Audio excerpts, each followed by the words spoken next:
Shortly before 5 o'clock on the evening of the 2nd of February this year, two bright and slow-moving lights were seen travelling at low altitude over three major cities in northern England.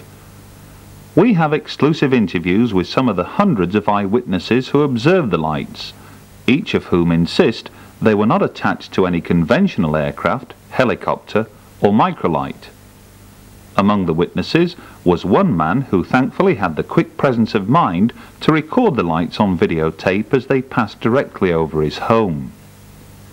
We include exclusive footage of our visit to Leeds and Bradford International Airport, where senior air traffic controllers and officials extended us unprecedented cooperation in a combined effort to identify the mystery lights. Later we feature exclusive interviews with several leading UFO researchers, among them best-selling author Timothy Good, speaking candidly about his latest book, Alien Base. And while attending this year's International UFO Congress in Nevada, we caught up with Mexico's Jaime Maussan. What did he make of the amazing UFO footage filmed over Mexico City on the 6th of August last year? Jim De La Toso, head of Village Labs in America, comments about the techniques used to analyze the Mexican footage, as well as the mysterious lights that appeared over Phoenix, Arizona last year. We also include brief segments of an exclusive interview with former US military combat man John Vasquez, who describes how an entire battalion of some 1,300 men were abducted in September 1977. Elsewhere we visit Area 51 in Nevada, claimed by some to house back-engineered alien technology, and stumble across security guards who take more than a passing interest in our presence. And we look at high-performance military jets, seen darting across the skies at Rachel, home of course to the world-famous Little Alien. And the hit movie Deep Impact illustrated what might happen should a meteor strike the Earth, but here at Meteor Crater in Arizona, it's clear that the threat from rogue asteroids is very real. Last but not least, we take a look at some new UFO footage gleaned from home and abroad. Are these elusive images of extraterrestrial craft, or might they have a more prosaic explanation? Finally, film and photo analyst Russell Callahan puts a sequence of film footage taken by George Adamski almost 40 years ago under the computer microscope and comes up with some surprising results. This, and much more besides, is contained in Volume 2 of UFOs Hard Evidence.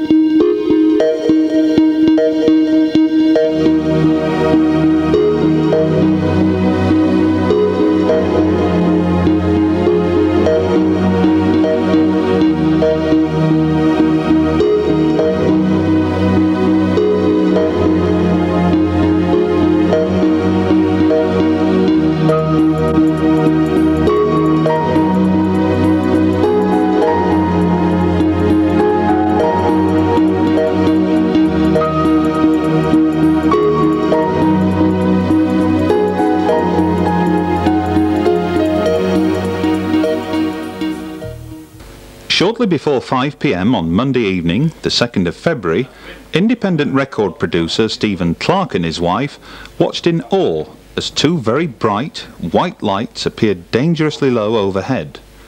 They and many other witnesses in and around Manchester, northern England, thought they must belong to an aircraft in imminent danger of crashing. But then, one of the lights was seen to jump over the other, before disappearing out of sight to the east. The mystery lights travelled slowly across the Pennines, a range of high peaks and moorland that border the counties of Lancashire and Yorkshire. Among the first witnesses to observe the lights as they entered populated areas of Yorkshire were Mr. and Mrs. John Wilson.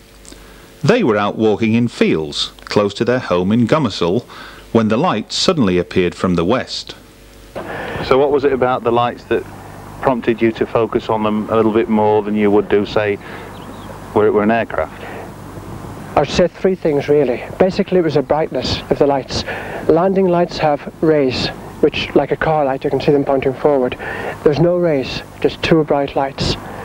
They were close together, which again to me ruled out military aircraft, because military aircraft, from my experience, do not fly in formation at night time for safety reasons. And secondly, the lights were staggered. They weren't parallel. They had one above the other, close together, which would indicate to me two craft flying very close together. Did either of you hear any noise at all? None whatsoever. And I've got quite sharp hearing. Now the reason for that is, I think, if they were making a humming noise, we have the motorway just on the top of the hill, which is a constant humming noise. And that time of night, of course, there's a lot of traffic around. We have the Bradford Road down here too, so there's noise from both directions. That may have eliminated any noise that was there. Now, you've mentioned that the flight of these lights was staggered. They had this intensity about them without giving off a beam. Was there any other curious feature that distinguished them from, say, normal aircraft? The thing that impressed us most is the fact it was so intensely dark. There's no reflection from them. There's no possibility of getting it a shape, a distinction. But I definitely think there's two craft. After travelling over the towns of Halifax, Cleckheaton and the city of Bradford, the two, and as yet unidentified mystery lights, began to mesmerise the citizens of Leeds, Britain's third largest city. Paul Stevens saw the lights from a moving vehicle and describes what attracted him to them in the first place. It was a strange one, mainly because it was such a clear evening. There was no clouds in the sky at all. There's obviously quite a few planes that travel over here, but they were just very slow moving. They didn't move around at all. They stuck together all the time, and it was just so strange watching them, how slow they were moving across. It was as if they weren't moving, if you know what I mean. It was just sort of like travelling so slowly, and they just never fluctuated away from each other. They always stayed tight, you know, the same distance apart, and just were just moving, and it was quite weird just watching them, really. You could tell that weren't aircraft lights as what I know anyway. I'm not very good at telling the distance or anything like that, but I would say they were quite low down, but they were certainly behind the towers. They weren't directly above, because I could still see them as I was travelling up, although I was straining behind rather than looking straight backwards, if you know what I mean. I wasn't sort of like looking just straight at the side. I was having to turn my back and see them, and then it was just as if they disappeared. I didn't see them move away, and I didn't see them sort of like just disappear. They actually just moved away, and then I think it must have been that my sighting was gone then, really. I had a look when I got right to the top of Cherwell, because you see quite a good distance across, and I didn't see anything after that. But you're fairly convinced that they weren't your standard lights attached to an aircraft? Oh, definitely. I would say quite 99.9% certain they weren't actually lights attached to a normal everyday craft. Certainly not. Hundreds of Leeds residents observed the lights over the city that evening, all within the space of 15 minutes, timed at between 5:30 and 5:45 p.m. Housewife Pamela Hines and her 13-year-old daughter Charlotte were out walking near their Cookridge home, north of the city, when the lights appeared. We were coming home from the vets. It must have been about, his appointment was 5:30, so it must have been about 5:40, 5:45. Coming up Tinshill Lane, and we just happened to look across our right shoulder, and I said to Charlotte, I said, oh gosh, that's low, it's going to crash. But then as these lights got closer, it couldn't possibly have been a plane. They were too close together, too big. The best way I described them were glaring headlights, but big in the sky. Not very, just above house level. Too low to have been a plane. So, I said to Charlotte, I said, oh, it's aliens, Charlotte, you know, so which she grabbed my arm and says, oh, don't, Mum, you know. How old is your daughter? She's 13. But I said, oh, wave to them, you know, they're only friendly, like, so we were waving and having a laugh. And we watched them go across, extremely slow, extremely slow. Couldn't see anything else or hear anything. Just big, white, glaring, like headlamps, like I said. Just went across, and then we carried on walking, and as we glanced then across our left shoulder, I couldn't see them anymore. They'd disappeared. And it was a bit eerie, yeah. A key witness to this incident was Mr. Ken Field, who on seeing the lights had the quick presence of mind to run indoors and briefly record them on his camcorder before the battery failed. 22 seconds was all the time I had to video it. But having said that, I mean, probably, maybe, yes, I did see him for a minute and a half or so. But we are somewhat restricted here with the elevation to the houses and the trees. Yeah, we can actually hear an aircraft going overhead right now. That's right. Over there it is. Yes, now, you are familiar, I would take it, with normal aircraft that come into Leeds Bradford Airport. Yeah. Have you ever, or your wife ever, seen any lights like this before? Never. If I had done, I wouldn't have bothered getting the video camera out. It was because it didn't fit into any pattern that we got the video camera out. I could see the strobe lights because I'm looking through the video on magnification, but I didn't see any strobe lights as they were approaching. So the only time I've seen them is on magnification on the film. You should be getting exactly the same sort of background noise as we were getting. But when I listened to the tape afterwards myself, there is a Doppler effect on it. You can hear it actually going away. So it's got to be something associated with those two objects, whatever they were. Despite being observed by hundreds, if not thousands of eyewitnesses, these videotape images are possibly the best evidence yet that the lights were real and not figments of people's imagination. Curiously, few of the witnesses described seeing strobe lights, but as these slow motion frames clearly demonstrate, strobes were in evidence. Some researchers have speculated that the lights belonged to secret military unmanned reconnaissance drones, or were attached to two microlights whose properties made them invisible to radar. But the eyewitness testimony of Stephen and Joe Peace cast considerable doubt on these explanations. I suppose it's increasingly we began to question what it was. We're saying, are there a couple of stars we've never noticed before and things like that. Joe, whereabouts were you? We were out walking the dog out on Roundy Golf Course. So we walked sort of down one fairway, up the other fairway, back down the original fairway, and these lights were still there. I can only describe them, you know, if you're standing in front of a plane as it's coming into land and you've got like plane headlights, and it looked like that, but they just never moved, absolutely still for at least 5 minutes.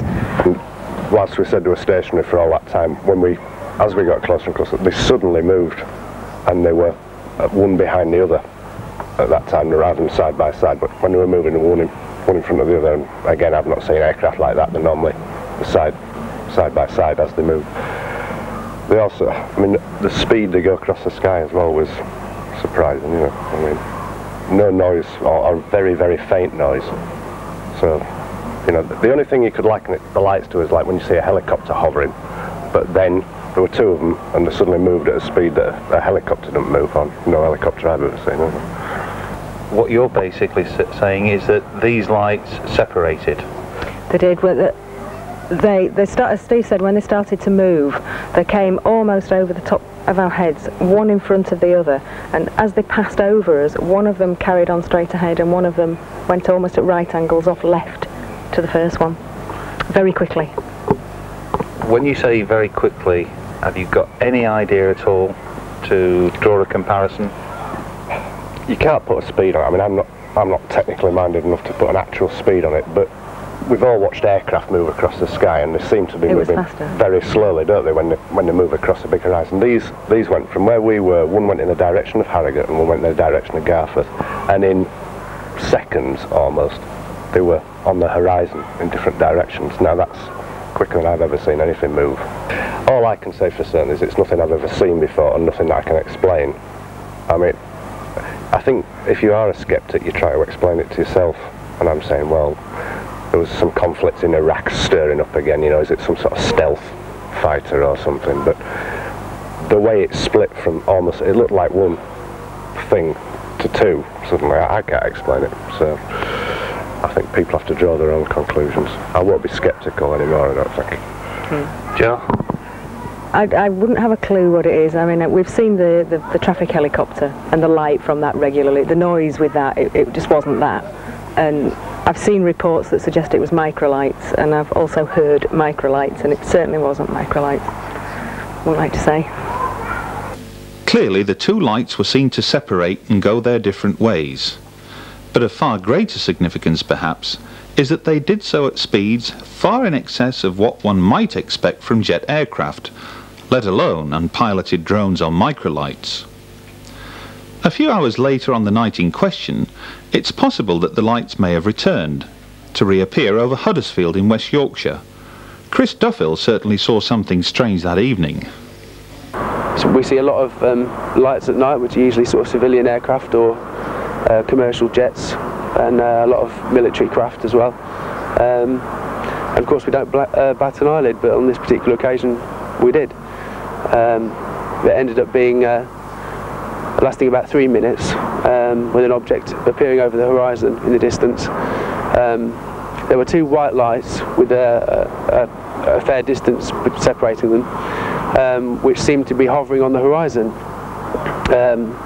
And so because they maintained that position for quite a while, I decided to get my binoculars out. And they seemed to appear at a very slow rate and ever so slightly get bigger, but all of a sudden a red light appeared, and at this point I was looking through binoculars, and this red light slowly began to rise above and between the other two lights to form a triangle. And at this point the whole object had got quite a lot bigger and had begun to turn, and as it tilted, this third red light actually rotated with all the other two, as if they were on fixed points on a triangle, and then they eventually kind of levelled out and it disappeared back almost the way it came. Not long after the 2nd of February incident, press inquiries were made to senior aviation officials at Leeds Bradford International Airport.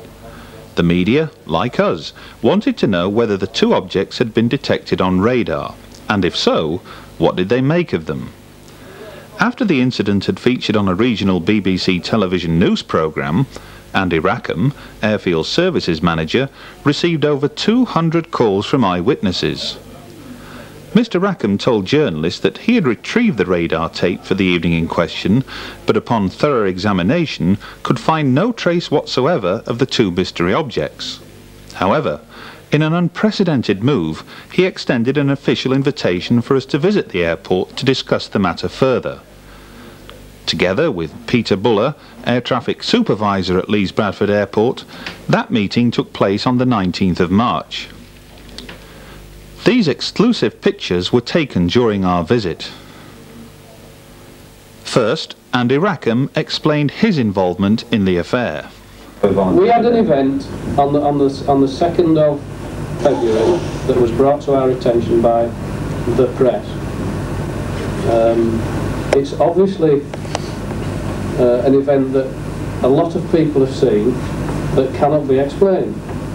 We are not doubting the sincerity of those reports. We are only merely looking at the technical aspects and the flight safety aspects of what was it and did it have an impact on our operations, or could it have an impact in the future.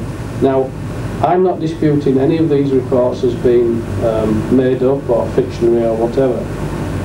I can only give you an assessment of what we've done following an inquiry into those reports.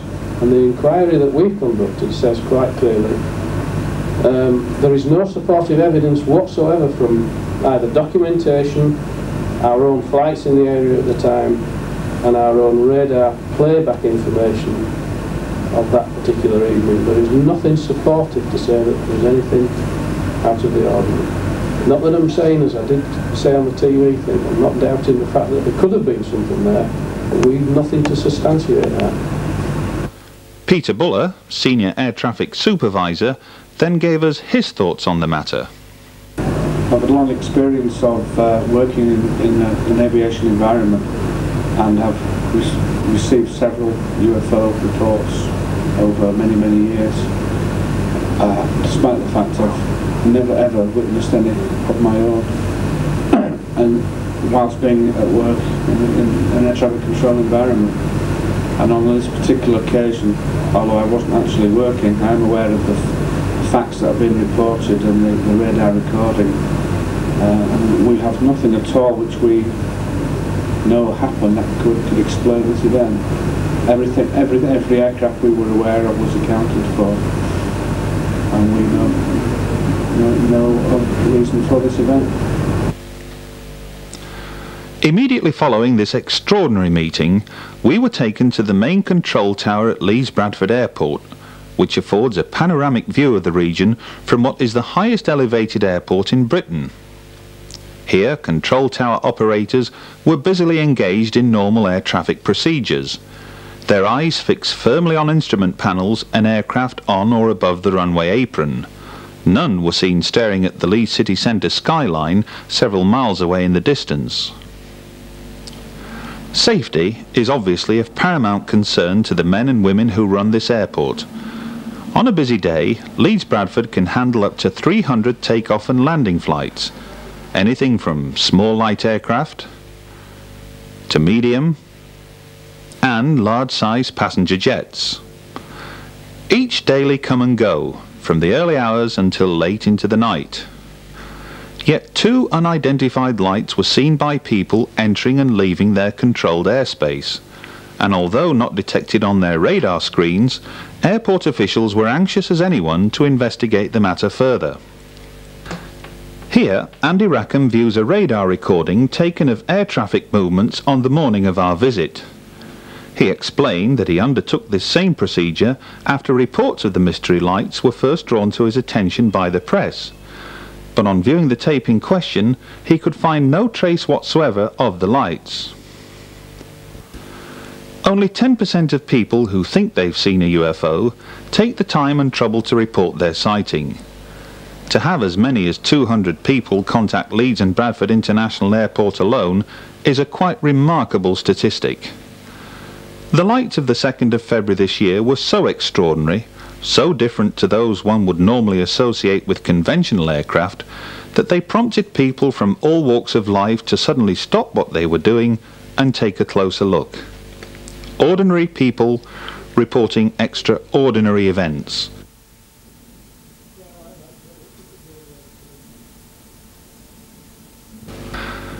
Each year, the town of Laughlin in Nevada plays host to the International UFO Congress and Film Convention, where, over the course of 7 days, enthusiasts gather from across the United States and the rest of the world to take in lectures that each cover a wide variety of topics and themes, delivered by some 3 dozen leading international speakers. Held at the Gold River Resort, situated on the banks of the Colorado River, and just some 90 minutes drive from Las Vegas, visitors to the Congress can browse over every conceivable type of UFO-related merchandise. The latest videotape releases, hundreds of new and rare book titles, even alien jewelry. Among the speakers this year was leading Mexican UFO researcher and television presenter Jaime Maussan, who has done more than most to bring to the world's attention striking images of UFOs seen over Mexico and captured on amateur camcorder footage. On the 9th of August last year, Jaime received a videotape sent anonymously in the post. It shows a large, saucer-shaped craft with revolving skirt, making its way slowly across the top of an apartment block in broad daylight. These negative images of the footage, taken allegedly 3 days earlier, assist in highlighting the detail. The cameraman was eventually traced and found to be an alleged illegal immigrant, and understandably he preferred to keep out of the media spotlight. Despite this, some 20 eyewitnesses have come forward to claim they too observed the saucer-shaped craft, but only after the footage was screened on Mexican television in an attempt to identify the precise location of the apartment block in question. We caught up with Jaime Maussan outside the Gold River Hotel on a sun-drenched morning to hear what he made of it all. Jaime, one of the big news-breaking stories from last year, of course, was this incredible footage filmed over Mexico on the 6th of August last year. What can you tell us about recent developments? Well, we know now that some of the people who was very close to this thing, whatever it was, are now getting really sick, especially a girl, a photographer that was under this thing, and now she's losing hair, she has headaches, almost every day, and she's very sick. And according to her mother, she never got sick before. In the building where this was recorded, the doors are completely closed now. You cannot go in. There is big security there. And we understand now why whoever recorded this doesn't want to come out. The restrictions there are very, very high. Then we still don't know if this is true or not. But the investigations, as I said before, is consistent. And we think it's probably the best video ever taken from a UFO if this is real. Now, one of the things that impressed me when I saw the presentation in Brasilia last year on this specific case was the credibility of the eyewitnesses who hadn't seen this videotape before, but upon seeing it were absolutely shell-shocked. Yes, they said, this is the same object that we saw. You would rate those witnesses very highly, I take it? Yeah, especially a girl named Cassandra, because we found her on the street. She hadn't seen the video, and she described exactly the same what we see in that tape. The object, the circling, the color, the area. We found her father, who said that he was sleeping, and she came running into the house asking for him to come out. He didn't want to because he was so tired, and he told her that she was crazy. For me, that's a very credible witness, because it seems that this is a very young, innocent girl who doesn't have anything to do with cover-ups, conspiracy or hoaxes, or to back someone there who's making something that is not true. Then for me, the witnesses are the real key for this video, because now we have the technology to create these kind of things. We have the computers, we have the production effects, the Hollywood effects, if you like, and it's easy to do that. But when you have witnesses, then the story is different.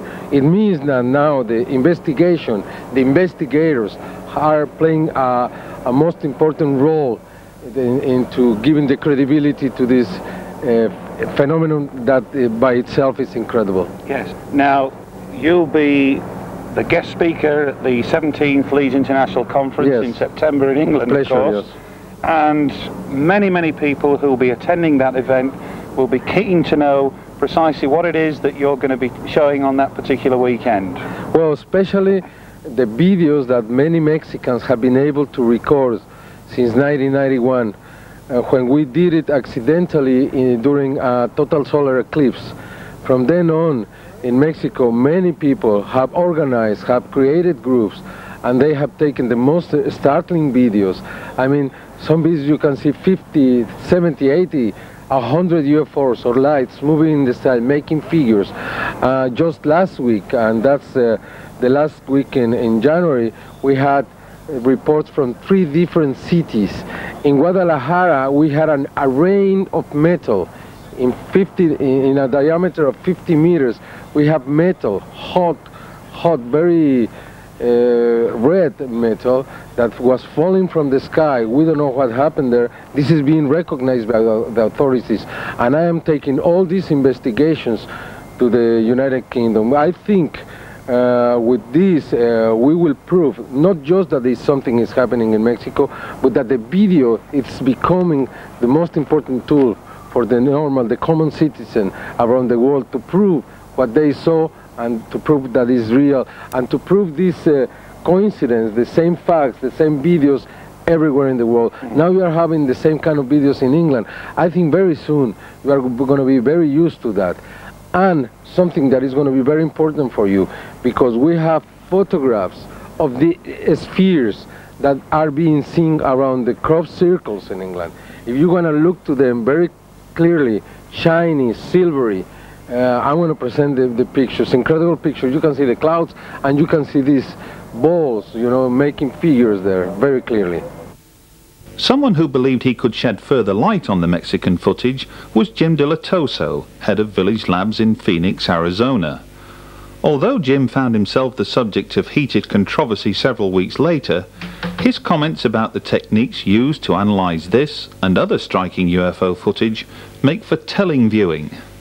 Well, we're very diligent about what we do, and we keep refining our techniques, because there's always someone that points out a potential error or a supposed flaw in what we do, and we've spent a lot of time perfecting the techniques of telling size and distance of structured objects. But when you're dealing with a light in the sky, you have to look at it in a different way.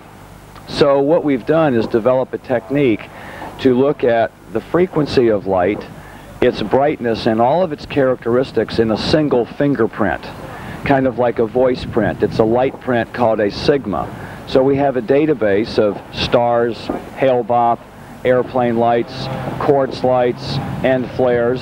So we know with precision all of the characteristics of these known objects.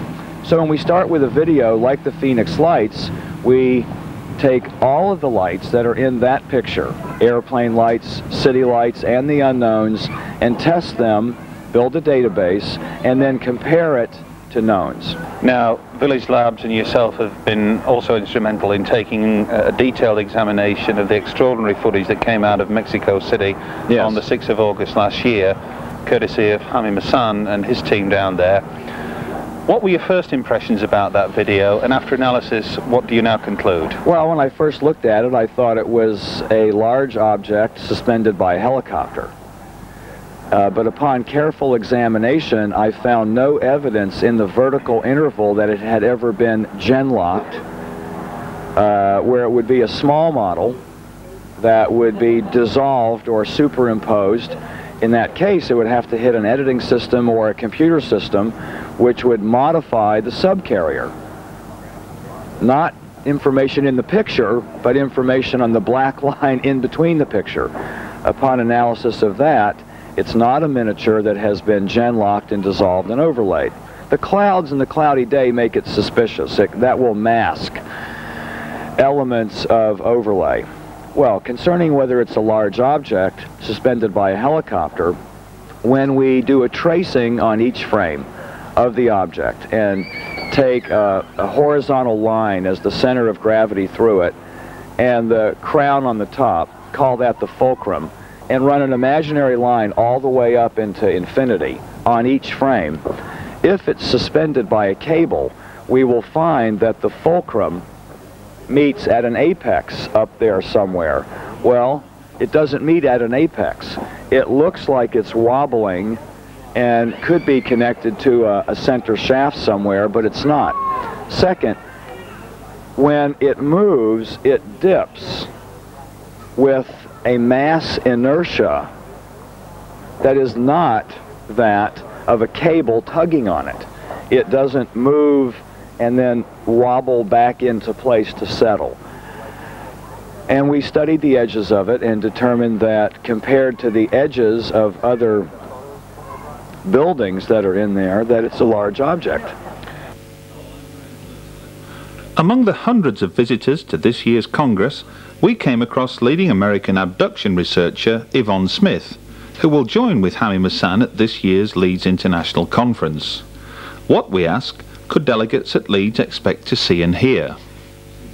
But I've been researching, working with abduction cases now for almost 10 years, and in Leeds I'll be presenting my work, my data, with the cases that I've been working with throughout the United States. The audience will see actual artwork taken from my cases, my caseload. I work with an artist, and I call him my police artist, and he will sit and draw what my clients have described seeing, and I also have the abductees themselves doing the drawings, so they will see beautiful artwork and actual body marks, what kind of alien beings have been described in my cases, and so I think it's gonna be a full show. Hopefully we'll have time for questions and answers, and I may bring a couple of video clips with me.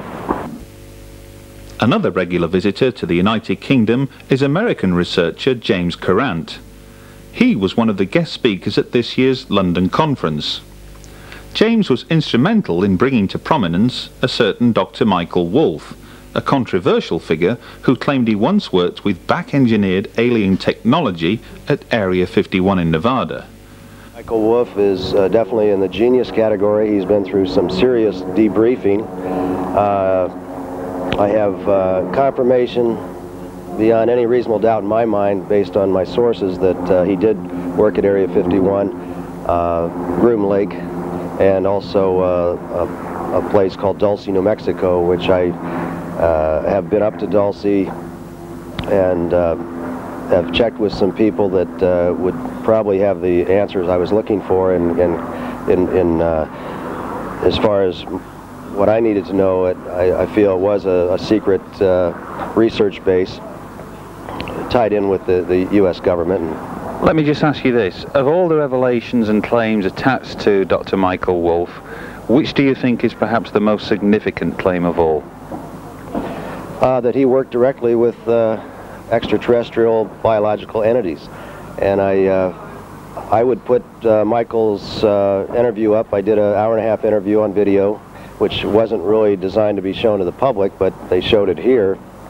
And it was just my little camera being set up, and it was the first interview that he allowed with on video with his face being shown, and he was very cordial about it, and he comes across, I feel, very intelligent and credible. One lady in here was a medical doctor, and she saw the interview and wants to talk to him. She felt he definitely came across as somebody that was very truthful. Among the visitors to Laughlin, we came across former U.S. military combat man John Vasquez, who describes how an entire battalion of some 1,300 men were abducted in September 1977. And this is when the captain, our captain of Delta Company, 1st Battalion, 1st Infantry, was walking out from this building to make a speech.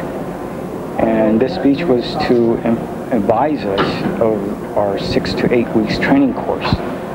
And just when he was walking up to this dais of podium to make this speech, I heard this rushing noise. A rushing noise? A rushing noise. And I leaned back and I looked across to my left, and I saw this bright light, intense bright light. I thought it was a Jeep or a truck or something, and it was moving across slowly. And I saw some of Charlie Company's men running out of their formation, others were standing still. And I wanted to take a better look at this, so I leaned forward. And when I leaned forward, this bright light just got really close, and it was in between the tree lines, or between the tree lines, and I still thought it was a truck, but the light was really, really intense. I mean, it's white, bright light. And I don't know what happened here, but I went unconscious for a few minutes. And when I came to, I was looking downwards and I couldn't move. I couldn't move my feet. And I tried desperately to move from where I was standing.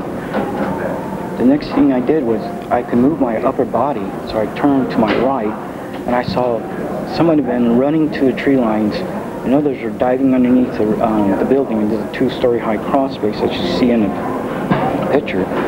And my buddy, Alan, I think that's his name right now, running. They were all running, so I just cried out for Alan to come back and help me, because I couldn't move. So he came back and pulled me where I was standing, physically pulled me. He just pulled my arm, physically, and I sort of kind of jumped from the position I was standing.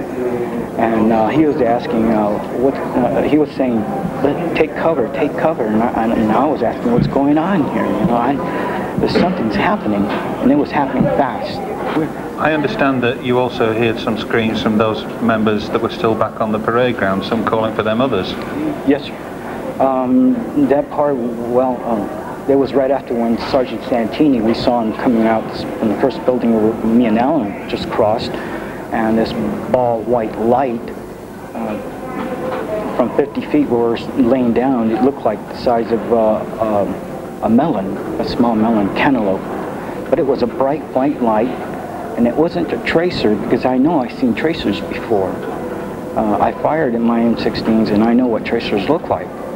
But this wasn't no tracer, because it sort of came from the second story, and it sort of roller coaster down to Sergeant Santini's height, and Sergeant Santini's about 5'11", about 5'11", 6 foot, and he was waving up and down his arms, screaming about what's going on, telling us to take cover, and he was cursing the sky because something was coming down.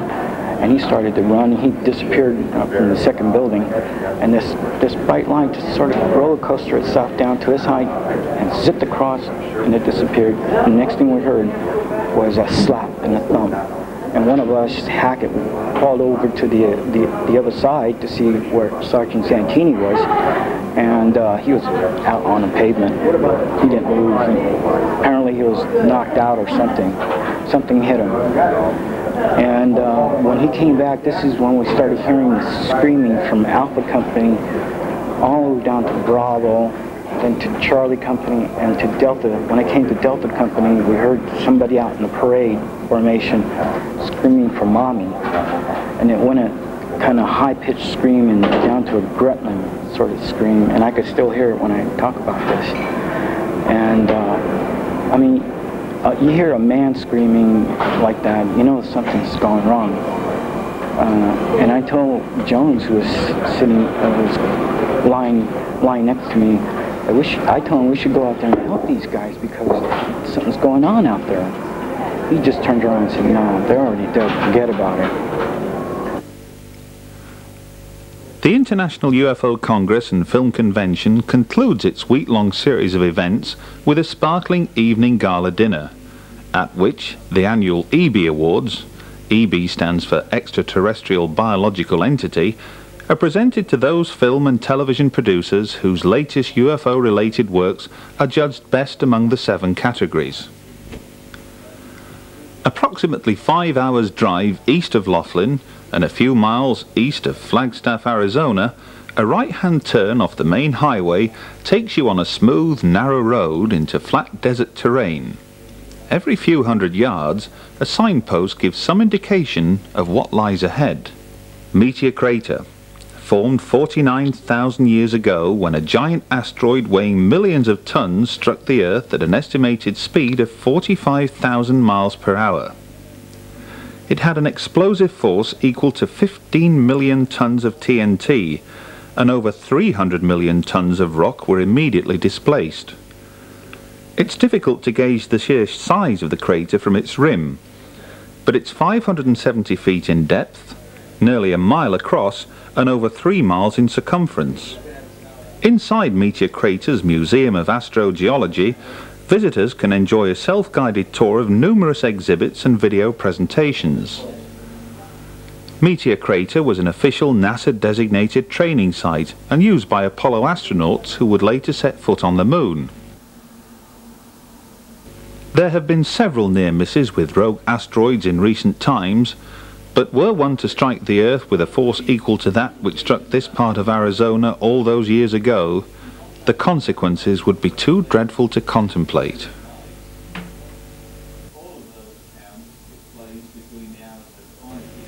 First-time visitors to the International UFO Congress often use the occasion to spend a day visiting a region of Nevada that has become a part of UFO folklore. It is, of course, Area 51. The drive to Area 51 takes several hours and can be tiring, but this entire region offers spectacular views, and if you plan your journey ahead, here are just some of the places you can visit along the way. The Hoover Dam, constructed over 60 years ago and still one of the major tourist spots in the United States. Lake Mead, situated on the outskirts of Las Vegas and a magnet for both boating and fishing enthusiasts alike, though the fish here don't seem like too much competition. Red Rock Canyon, less than 40 minutes drive from Las Vegas, takes visitors on a one-way road system through some of the most dramatic mountain scenery imaginable. Finally, the main road northwest from Las Vegas continues in a straight line for hour upon hour, until suddenly one reaches a distinctive road sign.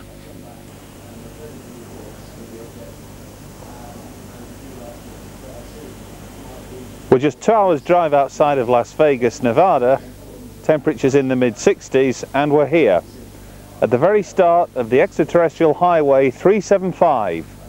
Just 40 miles down the road, the Little Ailey Inn and the town of Rachel. Before that, however, we've a short stop to make at Area 51. Further down the highway, the horizon suddenly expands to include three notable landmarks. Away in the distance, the extraterrestrial highway continues on to eventually reach the small town of Rachel, home of the Little Ailey Inn. Away to the left and in the distance, a dirt track which winds its way to the perimeter bordering Area 51. And here, a distant shot of the Steve Medlin Ranch, about which we're about to hear more. This is the Steve Medlin mailbox, about 20 miles from Rachel, Nevada. Over there is Area 51. A few years ago, this mailbox was painted black. It was a mailbox identified by a gentleman known as Robert Scott Lazar as being on the route to Area 51, a place where he allegedly worked, and back in 1989 came forth and said that the place that he worked, out near Groom Lake, was back engineering alien technology. Well, the farmer Steve Medlin got a little bit cheesed off with people coming along and defacing his mailbox, so he painted it white. Within a few days somebody had come along and painted it black again. Well, it's a year since we were last out here, but as you can see, the scribes have been busy. All manner of little signatures and the like have been scribbled on top of Steve Medlin's mailbox, and I can see from England, from Ireland, from all over the place. Either way, this is a mailbox that is legendary in UFO folklore. Long may it continue to be so. From the mailbox, it's a long and dusty drive that takes visitors to a point in the road where one can proceed no further. Yes, the perimeter of Area 51 itself. There are no barriers here, railings or guard towers, but warning signs make it abundantly clear that to proceed further could result in a hefty fine, or worse, the use of deadly force. On nearby hills, motion detectors stand out against blue skies. Some say they can even detect smells. Our visit that day didn't escape the attention of nearby security guards, often referred to as the camo dudes. Well, here we are at Area 51, the perimeter range, and in behind me you can actually see one of the so-called camo dudes, the security guards that patrol this perimeter, taking a close look at what we're doing. It's a case of us watching them, watching us, watching them, or something like that. But they're there. Take a look for yourself.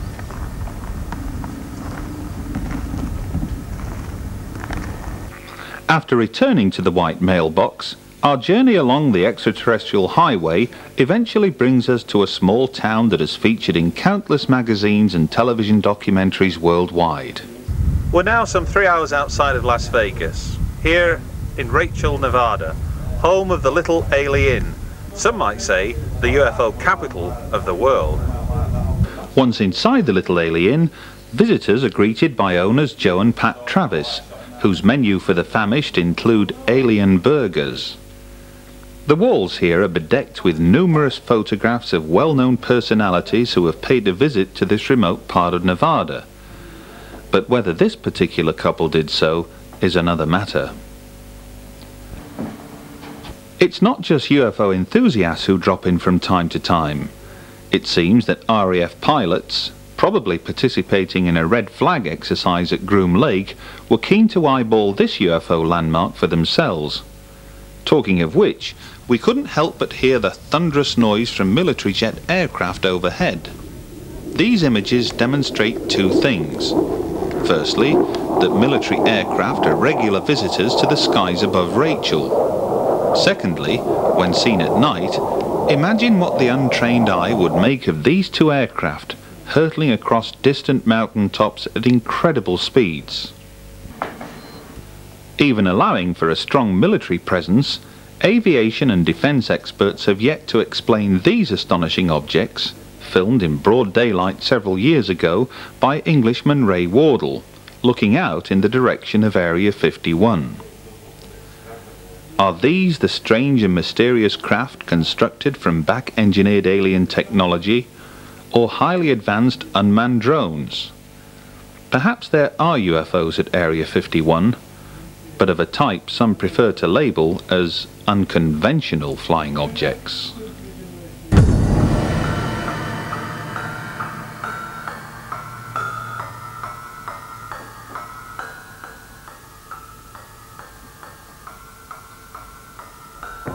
The name of George Adamski was once on everyone's lips during the 1950s and early 60s. Of all the so-called contactees, Adamski's claim to fame was augmented by what many consider today to be poorly faked flying saucer footage taken at the time. Certainly, on first viewing, these images understandably attract bouts of laughter. But what if we were to study them through the modern computer? Surely today's technology would easily locate any signs of a hoax. That's precisely what film and photo analyst Russell Callahan set out to achieve. One of the fascinating things about modern technology and the availability that the normal man like myself can afford to use the technology that really has only been available to film studios, television producers for many, many years, is that when something like the Adamski footage, which has long been a pet favourite of myself, can be studied very carefully, then from what people used to laugh at many, many years ago, and have been laughing for probably 30 years, we can actually look at it and find that there's something a little bit more substantial to than what we first see. These are actually proof prints from the original film that Madeline Roddifer and George Adamski filmed back in the 60s. Now, a very high contrast on the film. It was very difficult to see any detail in the object.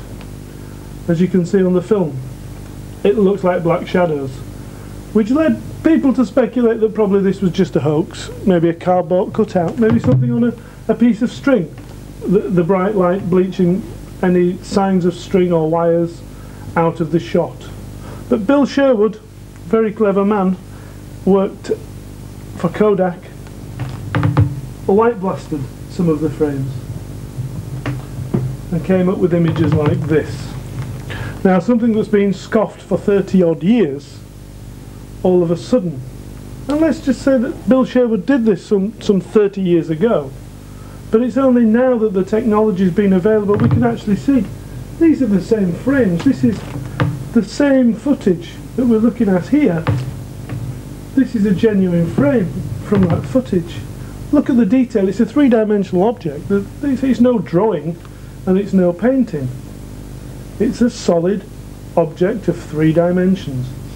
The thing that Bill Sherwood managed to do was get an accurate measurement on it. And by going back to where Madeline Roddifer lived and where George Adamski filmed the actual sighting from, determined that the object we were looking at could be no less than 27 feet across. Now that, if it's a model, is quite amazing.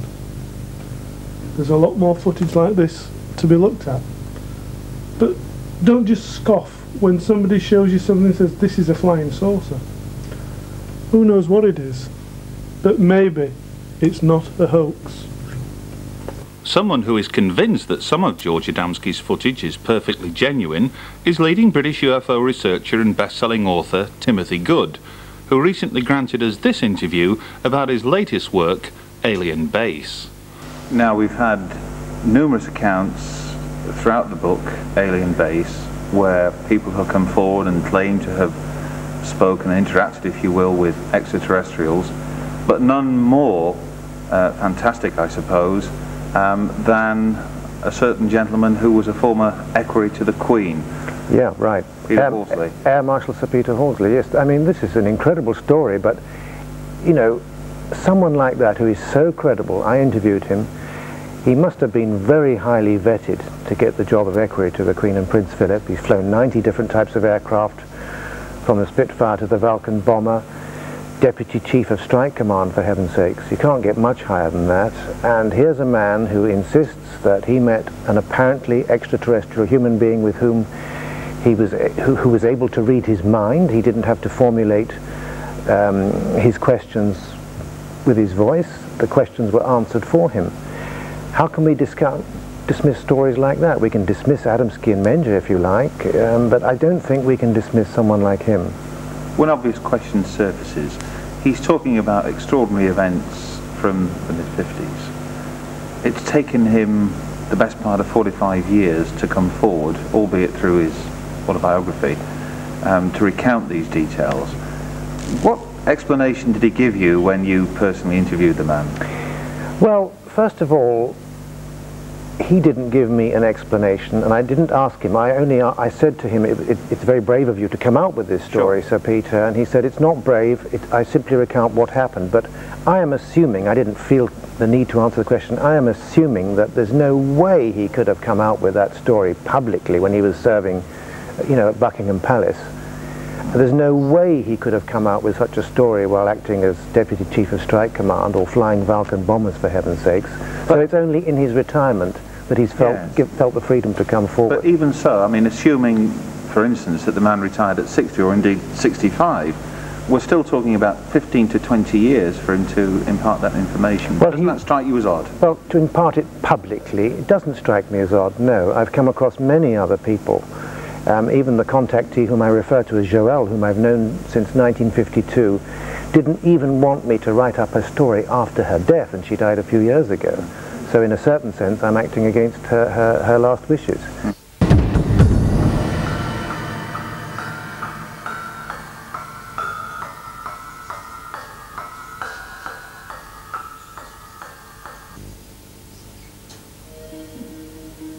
Something extraordinary appears to be taking place in the skies throughout our planet. But on what scale? And should governments be concerned? Well, it's highly likely that governments are extremely concerned over the UFO issue, but for reasons best known to them, are not prepared to admit to such concerns publicly. But as long as these strange and mysterious objects continue to enter our airspace with impunity, so long as ordinary members of the public continue to be nonplussed by these events, we will continue to question and probe, and hopefully come up with some of the answers.